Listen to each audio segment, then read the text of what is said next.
بسم اللہ الرحمن الرحیم۔ السلام علیکم۔ اردو کہانی سینٹر میں خوش آمدید۔ گرمیوں کی دوپہر تھی۔ پچھلے 6 دن سے میں نوٹ کر رہی تھی کہ جب بھی امی ابا اور گھر کے باقی لوگ سو جاتے ہیں، شازیہ باجی چپکے سے باتھ روم چلی جاتی ہیں، گھنٹہ اپنی تیاری میں صرف کرتی ہیں اور پھر اماں ابا کے آنکھ لگتے ہی بیرونی دروازے کی طرف ان کے قدم بڑھنے لگتے ہیں۔ اس وقت میں کم عمر تھی، ان باتوں کو نہیں سمجھتی تھی۔ جب بھی شازیہ باجی گھر سے باہر نکلتی، میں اپنے آپ کو اور بھی زیادہ اداس اور اکیلا محسوس کرتی۔ ان کے علاوہ میرا اس گھر میں کوئی نہیں تھا۔ بڑی بہنوں کی شادی ہو چکی تھی۔ گھر میں اور شازیہ باجی ہی رہ گئے تھے۔ وہ مجھ سے عمر میں 2-3 سال ہی بڑی تھیں، لیکن ہماری خوب بنتی تھی۔ لیکن اب میں ان کی وجہ سے پریشان رہنے لگی۔ اگلے دن شازیہ باجی گھر سے باہر جانے لگی تو میں جا کر پہلے ہی دروازے پر کھڑی ہو گئی۔ دروازے پر مجھے دیکھ کر ان کے تیور بدل گئے۔ تم یہاں کیا کر رہی ہو؟ جاؤ جا کر سو جاؤ۔ باجی میں گھر میں اکیلی ہوتی ہوں، مجھے بھی ساتھ لے چلو نا۔ میں نے کچھ اس لہجے میں کہا کہ باجی کو مجھے لے چلتے ہی بنی۔ میں ان کے ساتھ آ کر بڑی خوش ہوئی۔ تھوڑی دیر کے بعد ہم پیدل چلتے ہوئے ایک پارک کے سامنے آ گئے۔ چند منٹ وہاں انتظار کیا اور پھر ایک بڑی سی گاڑی آ کر ہمارے سامنے رکی۔ باجی نے جھٹ سے گاڑی کا دروازہ کھولا جیسے ان کی اپنی ہی گاڑی ہو۔ مجھے گاڑی کی پچھلی سیٹ پر بٹھایا، خود آگے بیٹھ گئیں۔ میں نے دیکھا تو گاڑی چلانے والا ایک خوبرو نوجوان تھا۔ وہ باجی کے ساتھ ہنس ہنس کر باتیں کر رہا تھا۔ مجھے ان کا یوں ہنسنا بولنا اچھا نہیں لگ رہا تھا۔ میں بار بار باجی کو مایوسی سے دیکھتی، لیکن وہ تو مجھے جیسے پیچھے بٹھا کر بھول ہی چکی تھیں۔ اس نوجوان کے ساتھ خوش گپیوں میں مصروف تھیں۔ تھوڑی دیر کے بعد گاڑی ایک جگہ رک گئی۔ باجی نے مجھے گاڑی سے اترنے کا کہا۔ میں ان دونوں کے پیچھے پیچھے چلنے لگی۔ مجھے اپنا آپ بہت اجنبی محسوس ہو رہا تھا۔ ہم لوگ ایک ہوٹل میں گئے۔ باجی نے کھانے کا آرڈر دیا۔ میں نے نوٹ کیا کہ باجی کے ساتھ جو نوجوان تھا جسے وہ جمال کہہ رہی تھی، مسلسل میری طرف دیکھے جا رہا تھا۔ جمال کی چھپتی ہوئی نظریں میں اپنے چہرے پر محسوس تو کر رہی تھی، مگر بولی کچھ نہیں۔ میں نے دیکھا کہ باجی کو بھی چپ سی لگ گئی تھی۔ وہ بھی جمال کی اس حرکت کو نوٹ کر رہی تھی، مگر بولی کچھ نہیں۔ ہم نے لنچ بھی بدمزگی میں ختم کیا تھا۔ جمال کی نظریں مجھ پر ہی ٹکی ہوئی تھی۔ لنچ ختم کرنے کے بعد شازیہ باجی چپ سی تھیں۔ جمال بھائی بھی چپ تھے۔ ہم لوگ گاڑی میں بیٹھے تو ان دونوں کے بیچ میں کوئی خاص بات نہیں ہوئی۔ تقریباً آدھے گھنٹے بعد گھر پہنچے تو باجی مجھ پر برس پڑی۔ تمہیں کیا ضرورت تھی میرے ساتھ جانے کی؟ کر لیا نا شوق پورا۔ باجی نہ جانے کتنی دیر کمرے میں بیٹھی روتی رہی۔ میں پریشانی سے انہیں دیکھتی رہی۔ سمجھ میں نہیں آتا تھا کہ باجی کو ہوا کیا ہے۔ باجی نے اس رات کھانا بھی نہیں کھایا۔ امی ابو نے مجھ سے پوچھا۔ پہلے تو میں نے کچھ نہ بتایا، لیکن پھر جب اماں نے اپنی قسم دے کر پوچھا تو میں نے انہیں سب سچ بتا دیا۔ بس پھر کیا تھا، یہ سننا تھا کہ گھر میں کوہرام آ گیا۔ میں نے تو سوچا نہیں تھا کہ میری اتنی سی بات سے اتنا بڑا فساد ہو جائے گا۔ میں سہمی ہوئی ایک طرف کھڑی تھی۔ امی باجی پر برس رہی تھی اور باجی قہر زدہ نظروں سے مجھے دیکھ رہی تھی۔ انہیں شاید کبھی اندازہ نہیں تھا کہ میں اتنی بڑی بات امی کے سامنے کر جاؤں گی۔ امی اور ابو نے باجی کی خوب خبر لی۔ گھر سے نکلنا بند کر دیا اور ان سے فون بھی لے لیا گیا۔ باجی دن رات ماہی بے آب کی طرح تڑپنے لگیں۔ ابا نے 1 ہفتے کے اندر ایک لڑکے کا رشتہ ڈھونڈ لیا اور اس کے ماں باپ کو لے کر گھر آ گئے۔ باجی نے لاکھ احتجاج کرنا چاہا، لیکن ماں باپ نے ان کی بات پکی کر دی۔ 1 مہینے کے اندر باجی کی شادی اصغر سے ہو گئی۔ اصغر ابو کے دوست کا ایک بیٹا تھا جو بیرون ملک سے پڑھ کر آیا تھا اور کافی اچھا خاصا کماتا تھا۔ اس کی شخصیت بھی کافی جاذب تھی، جو بھی دیکھتا ہی رہ جاتا۔ باجی تو اس لحاظ سے خوش نصیب تھیں، مگر شاید وہ وقت پر سمجھ نہیں پائیں۔ باجی کی شادی ہونے کی دیر تھی کہ میرے گھر میں میرے لیے رشتے آنے لگے۔ میں ہر ایک رشتے کو انکار کر دیتی۔ میری عمر بھی کم تھی، لیکن میں جانتی تھی کہ ماں باپ مجھے یوں نہیں رہنے دیں گے۔ اپنی بڑی بیٹی کی اس حرکت سے ماں باپ سخت نالاں تھے۔ اسے بھی رخصت کر کے جیسے سر سے اتارا تھا۔ اب وہ میری شادی کرنا چاہتے تھے۔ میں ان دنوں بہت اداس رہتی۔ تبھی ایک دن پتہ چلا کہ ہمارے گھر میرے رشتے کے مہمان آ رہے ہیں۔ مجھے تیار ہو کر ان کے سامنے جانا ہوگا۔ یہ میری زندگی کا پہلا تجربہ تھا۔ دل بے حد گھبرا رہا تھا۔ بالآخر شام کے 4 بجے امی نے اطلاع دی کہ رشتے والے آ گئے ہیں۔ مجھے ایک خصوصی جوڑا بھی دیا۔ کہا یہ زیب تن کر لو۔ میں تیار ہو کر باہر نکلی تو بہت خوبصورت لگ رہی تھی۔ امی نے مجھے دعا دی اور خود ان سے ملنے چلی گئی۔ مہمانوں سے ملنے کے بعد مجھے چائے کے بہانے ان کے سامنے بلایا تو میری جھکی نظریں گویا اٹھ ہی نہیں رہی تھیں۔ میں خود کو بہت شرمسار محسوس کر رہی تھی کہ اتنی سی عمر میں بیاہی جاؤں گی۔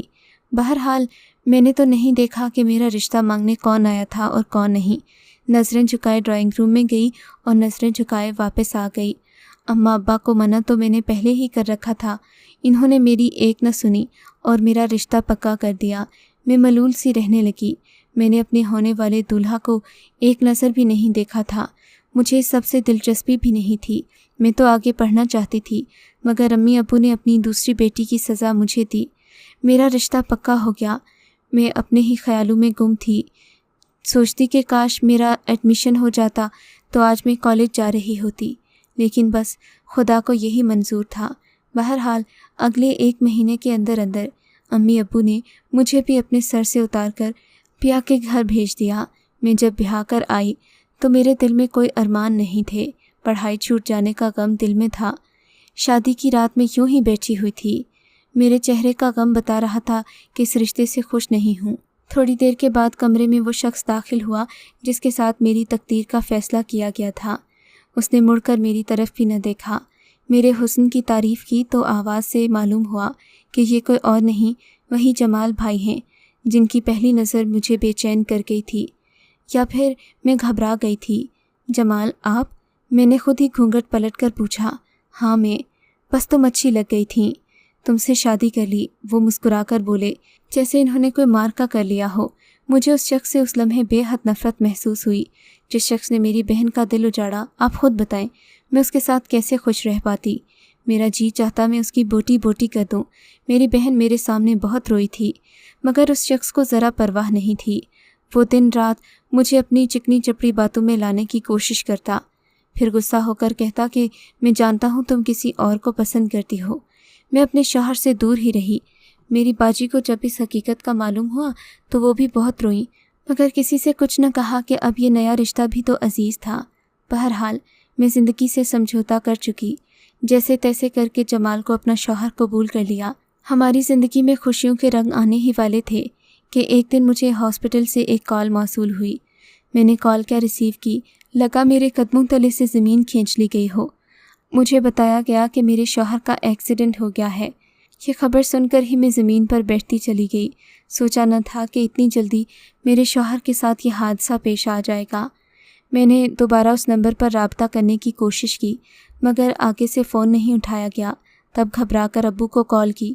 میرے گھر میں ساس سسر تو موجود نہیں تھے، نہ ہی نندوں کا جھنجھٹ تھا، لیکن آج محسوس ہو رہا تھا کہ ساس اور نندیں زندگی کے اتار چڑھاؤ نشیب و فریز میں کتنی کام آتی ہیں۔ میں نے ابو کو فون کیا، وہ بھی پریشان ہو گئے، آ کر مجھے گھر سے لے گئے۔ میکے جا کر مجھے کچھ آرام محسوس ہوا، لیکن ایک بے چینی سی تھی جو دل کو لگی ہوئی تھی۔ بار بار میں اس نمبر پر ٹرائی کرتی جس سے کال آئی تھی، مگر میرے شوہر کا کوئی اتا پتہ نہیں تھا۔ میری پریشانی نے میرے ماں باپ کو بھی پریشان کر دیا، مگر میں جانتی تھی کہ انہیں کچھ نہیں ہوا ہوگا، یقیناً وہ خیریت سے ہوں گے۔ اگلے دن مجھے میرے شوہر کے نمبر سے کال آئی، کہنے لگے معاف کرنا، میں ہسپتال میں تھا، کل ایکسیڈنٹ کے نتیجے میں مجھے ہسپتال داخل ہونا پڑا، اس وقت کمزوری کی وجہ سے بے ہوشی طاری ہو گئی، یہاں تک کہ مجھے ہاسپٹل آنا پڑا، اسی وجہ سے تمہیں کال کر رہا ہوں۔ میں اپنے شوہر کا رویہ دیکھ کر حیران رہ گئی، شاید ایک ایکسیڈنٹ نے ان کی زندگی کو بدل دیا تھا، میرے لیے ان کے دل میں رحم کا جذبہ جاگ گیا تھا۔ اگلے ہی دن میں دوڑی دوڑی گھر پہنچی۔ وہ ہسپتال سے گھر منتقل ہو چکے تھے، ان کا آفس بھی چھوٹ گیا۔ خیر اپنا بزنس تھا، اس سب کی تو فکر نہیں تھی۔ جمال نے مجھے بتایا کہ ان کا اپنا کاروبار ہے، اس لیے وہ آفس جائیں یا نہ جائیں اس سے کوئی فرق نہیں پڑتا۔ یہ سب تو کوئی بات نہ تھی، دکھ کی بات یہ تھی کہ میرے شوہر کی نظر اس حادثے میں چلی گئی تھی، مزید یہ کہ وہ اپنی آنکھیں بھی بند نہ کر پاتے، لاکھ کوشش کے باوجود بھی ان کی آنکھیں کھلی کی کھلی رہتی۔ میں انہیں تسلی دیتی، ان کی دل جوئی کرنے کی کوشش کرتی، مگر سب بیکار تھا۔ میرے شوہر کی آنکھیں چلی گئی تھیں، انہیں اس بات کا بھی احساس کمتری ہونے لگا۔ تبھی میرے شوہر اکثر فون کرتے تو مجھے فون ملانے کا کہتے، وہ آفس کے لیے معاملات کی خبر گھر سے ہی ہو کر رکھتے تھے۔ میں ان کی مدد کرتی تھی۔ ایک دن انہوں نے بتایا کہ میرا مینیجر آ رہا ہے، اس کا نام شہریار ہے، دروازے پر ہو تو دروازہ کھول دینا، وہ کچھ اہم کاغذات لینے آیا ہے۔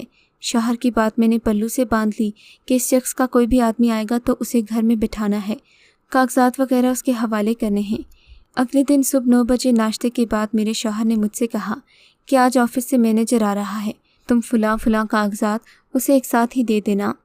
تھوڑی دیر کے بعد مینیجر دروازے پر آ گیا۔ میں نے دروازہ کھولا تو سامنے ان کے آفس کا مینیجر کھڑا تھا، سوٹڈ بوٹڈ اور کافی اچھی شکل و صورت کے ساتھ۔ اسے دیکھ کر اندازہ ہوتا کہ کسی اچھے خاندان کا ہے۔ میں نے ویسے ہی اس پر ایک سرسری نگاہ ڈالی اور کاغذات اس کے حوالے کر دیے، لیکن وہ بھی عجیب آدمی تھا۔ ایک دو منٹ مجھ سے بات کی اور پھر گاڑی سے باہر آ کر یوں گفتگو کرنے لگا جیسے مجھے برسوں سے جانتا ہو۔ اس کی نظریں بھی عجیب سی تھیں، جیسے وہ کچھ میرے بارے میں جاننا چاہتا ہو۔ اس کا یہ تجسس ہی مجھے بے چین کر گیا۔ میں دل ہی دل میں اس کی منتظر رہنے لگی۔ مجھے ڈر بھی لگتا کہ اگر میرے شوہر کو یہ سب پتہ چل گیا تو کیا ہوگا، لیکن پھر یہ سوچ کر تسلی ہو جاتی کہ وہ تو اندھا ہے، اسے میرے بارے میں کچھ بھی نہیں معلوم۔ میں جیسی اس کے ساتھ رہوں گی وہ ویسا ہی اس بات پر یقین کرے گا۔ میں بلا خوف و خطر مینیجر سے بات چیت کر لیا کرتی، اگرچہ میرا ارادہ کوئی غلط نہیں تھا۔ میری تو بس تنہائی مجھے کاٹ کھانے کو دوڑتی تھی، اس لیے میں کسی سے بھی 2-4 باتیں کر لیا کرتی۔ اس دن دروازے پر دستک ہوئی۔ میرے شوہر کہنے لگے کہ مجھے نیند آئی ہے، میں سونے لگا ہوں، تم جا کر دروازہ کھول دو اور یہ فائلز مینیجر کو دے دو۔ میں نے خدا کا شکر ادا کیا۔ چادر سے خود کو ڈھانپتی باہر آئی تو دروازہ ابھی تک کھٹکھٹایا جا رہا تھا۔ دروازہ کھولا تو حسب معمول سامنے وہی کھڑا تھا جس کا میں نے کافی دن تک انتظار کیا تھا، لیکن میں بھی اپنی دھن کی پکی تھی۔ میں نے اسے اس بات کا احساس تک نہیں ہونے دیا کہ میں اسے دل ہی دل میں پسند کرتی ہوں، لیکن شاید اسے خود پر یقین تھا کہ وہ مجھے جیت کر رہے گا۔ تبھی اس نے کہا کہ وہ مجھ سے کچھ بات کرنا چاہتا ہے۔ میں تو اس کے منہ سے یہ سننے کو کب کی بے قرار تھی۔ میں نے ایک نظر گھر کے دروازے پر ڈالی۔ جمال سو رہے تھے۔ میں سانس رو کے ایک طرف کھڑی ہو گئی۔ جی بولیں، کیا بات ہے؟ میرا یہ کہنا تھا کہ اس نے میرا ہاتھ تھام لیا۔ یہ کیا کر رہے ہو؟ میرا ہاتھ چھوڑو، میں نے غصے سے کہا۔ نہیں، میں نے تمہیں کہا تو ہے کہ تم سے ایک بات کرنی ہے اور وہ بات ہاتھ پکڑے بنا نہیں ہو سکتی۔ وہ مجھے اپنی باتوں میں گھیرنا چاہ رہا تھا۔ اچھا تو پھر جلدی بات کرو، میں نے ادھر ادھر دیکھتے ہوئے کہا۔ اس سے پہلے کہ وہ ایک لفظ بھی منہ سے نکالتا، کمرے کے باہر سے جمال آتے دکھائی دیے۔ جمال کی آنکھیں سرخ انگارہ ہو رہی تھیں۔ انہیں اپنے پاؤں پر چلتا پھرتا دیکھ کر میں حیران رہ گئی۔ میں تو انہیں اندھا سمجھتی تھی، وہ تو بینا تھے۔ یا خدایا، یہ کیا معجزہ ہے؟ میں نے ایک سیکنڈ میں سوچا۔ اگلے لمحے جمال کا ہاتھ میرے چہرے پر اپنے ظلم کی مہر ثبت کر چکا تھا۔ میں انہیں پھٹی پھٹی آنکھوں سے دیکھ رہی تھی۔ جمال، آپ اندھے نہیں تھے؟ میں نے رک رک کر پوچھا تو وہ اور زیادہ غصہ ہو گئے۔ تمہیں کیا لگا؟ بدبخت عورت، تیری بہن بھی ایسی تھی، میں اسی وقت جان گیا تھا۔ بس کیا کروں، تجھ پر دل آ گیا، ورنہ میں تمہیں اپنی زندگی سے نکالنے میں 1 منٹ نہیں لگاؤں گا۔ جمال کہتے جا رہے تھے اور میرے کان تو جیسے پھٹتے جا رہے تھے۔ مجھے مینیجر سے بات کرنے سے زیادہ اس بات کا دکھ تھا کہ میرے شوہر نے خود ہی مجھ سے جھوٹ بولا اور اس بات کا ناٹک کیا کہ وہ اندھا ہو گیا ہے تاکہ وہ میری غلطی کو پکڑ سکے، وہ غلطی جو شروع سے میرے دل میں تھی ہی نہیں، جس کا میں نے تصور تک نہیں کیا تھا۔ اور اگر جان بوجھ کر میرا شوہر ایک ایسے حالات پیدا کر رہا تھا جس میں آسانی سے بہک جاؤں تو پھر قصوروار وہ بھی کم نہیں تھا۔ مگر اس وقت یہ باتیں میری سمجھ میں کہاں تھیں؟ یہ تو زندگی کے تلخ تجربات نے سکھا دیں، ورنہ اس وقت تو میرا دل روئی کی طرح نرم ہوتا تھا۔ میرے شوہر مجھے گھسیٹتا ہوا اندر کمرے میں لے گیا۔ جاتے ہی اس نے ظلم و شدت کی حد کر دی۔ مجھے مارا پیٹا اس قدر کہ میرے چہرے پر نیل پڑ گئے۔ میں درد سے کراہنے لگی، واسطے دیتی رہی کہ میں نے کچھ نہیں کیا، وہ صرف مجھ سے بات کرنا چاہتا تھا۔ ہاں، میری غلطی ہے کہ اسے اپنے ہاتھ پکڑا دیے، لیکن اس سے آگے میں نے کچھ نہ کیا، نہ ہی کوئی دل لگی والی بات کی۔ جو تھا صرف اور صرف میرے دل میں تھا۔ خدا کے لیے مجھے معاف کر دیں، مگر ان پر تو جیسے کوئی جنون طاری تھا۔ میرے لاکھ منتیں مرادیں کرنے کے باوجود بھی وہ مجھے میکے چھوڑ گئے۔ میں اجڑ کر رہ گئی۔ میری طلاق بھی 1 ہی ہفتے میں ہونا باقی تھی۔ میں نے گھر میں کسی کو نہیں بتایا تھا۔ تبھی ایک دن گھر کے دروازے پر دستک ہوئی۔ اس دن امی ابو گھر پر نہیں تھے۔ میں نے دروازہ کھولا تو اس شخص کو دیکھ کر میرا خون کھول گیا۔ وہ کوئی اور نہیں، جمال کے آفس کا مینیجر تھا۔ جی فرمائیے، آپ یہاں کیا برباد کرنے آئے ہیں؟ آپ نے میرا سب کچھ چھین تو لیا ہے۔ میری آنکھوں کی نمی نے اسے بھی اداس کر دیا۔ جی میں جانتا ہوں یہ بات، لیکن دراصل معاملہ کچھ اور ہے۔ اگر آپ میری بات دھیان سے سن لیں گی تو میرے دل سے بوجھ ہلکا ہو جائے گا۔ تم ابھی اپنے دل کا بوجھ ہلکا کرنے آئے ہو، مجھے تم سے کوئی بات نہیں کرنی، دفع ہو جاؤ یہاں سے، میں نے غصے سے کہا تھا، لیکن وہ میرے پیچھے پڑا رہا، یہاں تک کہ اس نے اپنی داستانِ غم سنا کر دم لیا۔ مجھے معاف کر دو، مجھے معاف کر دو، میرے دل میں سوائے دکھ اور پچھتاوے کے اور کوئی جذبہ نہیں ہے۔ میں نے تمہیں بہت دھوکہ دیا، وہ لڑکا بولا۔ کیا مطلب؟ تمہارے شوہر کے کہنے میں آ کر میں نے تمہیں ورگلانا چاہا، مگر معاف کر دو، میں غریب تھا، مجھے اپنی بہنوں کی شادیاں کرنی تھیں۔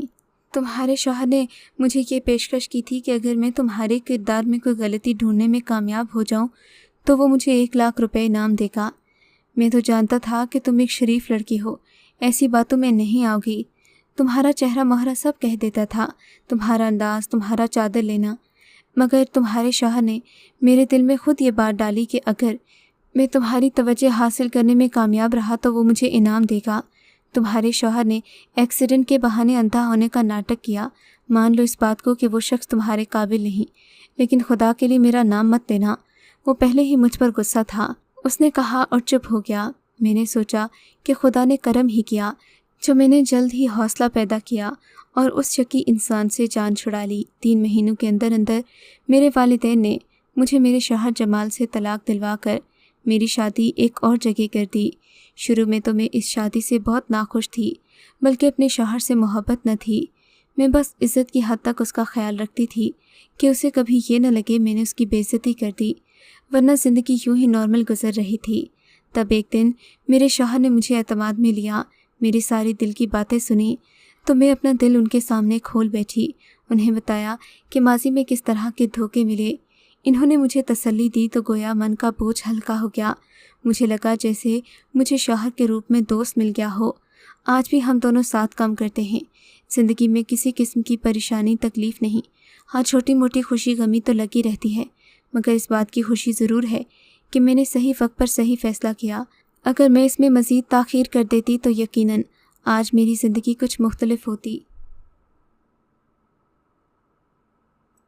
اگر آپ کو یہ کہانی اچھی لگی ہے تو اس ویڈیو کو لائک کیجیے اور اس طرح کی مزید ویڈیوز دیکھنے کے لیے ہمارے چینل کو سبسکرائب کیجیے۔